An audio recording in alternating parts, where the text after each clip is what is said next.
Hi guys, thanks for joining me.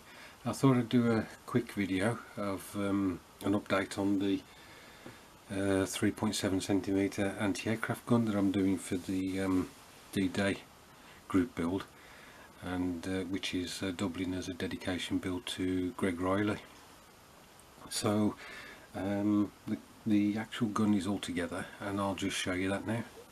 So here it is guys, as you can see it's complete all together. I'm not, as I mentioned before, going to use the trailer because I want this as a static anti-aircraft position. Obviously the gun rotates, and I've managed to allow it to also go up and down as well, which is a bit of fun. No issues with this build at all, as you can imagine with Tamiya. The fit of parts was just fantastic, spot on, and really enjoyed putting this together. I will be cleaning up some of the parts now that it's together, just getting some of those mold lines sorted out. The only issues I have had, and I'm sure that you guys will be well aware, is with the figures, and I'll just show you some of those now. So this guy is one of the loaders. He sits on the platform adjacent to the gun, and what I had to do was I put his legs and torso together, obviously, and the head on, and then I stood him on the platform so that I could get the arms in the correct position. I'll just see if he'll sit for us or stand for us in the right place.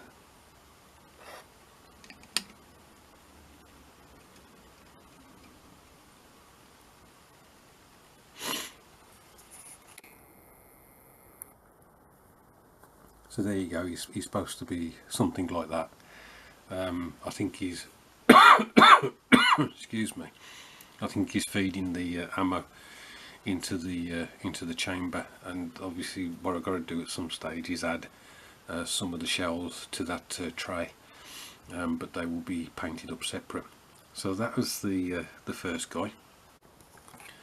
So here's the second guy. He's the second loader, and he's holding another I think it's 5 shells to pass to the guy who was at the tray.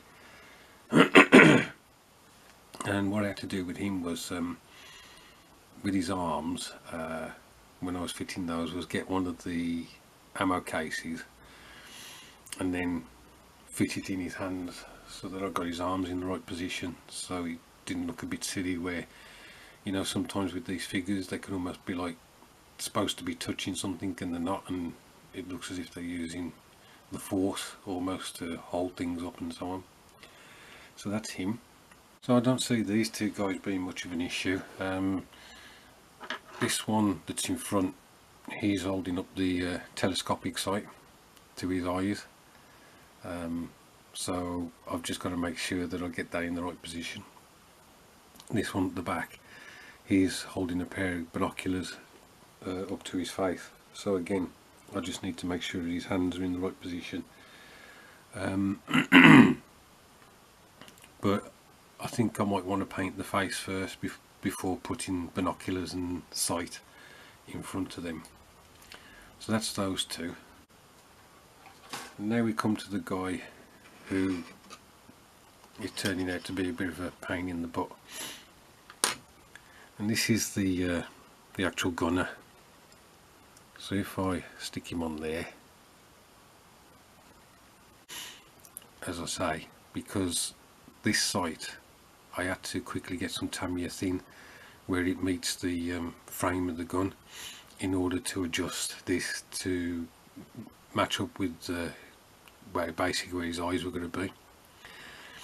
And I think I've spotted a mistake on the placement of these wheels, although I'm not 100% certain. I think this wheel, when you put it on, this point here needs to be up here somewhere, because his arm reaches out as to look as if it's holding that. And I think what I may have accidentally done is put that wheel at the back, it should be the one on the front, and vice versa. So again, I'll try and get some Tamiya thin in there and see if I can get it to come off. So the build's progressing. I got an idea of what I want to do to show it off as a diorama, and that's possibly going to take more work than the actual build itself.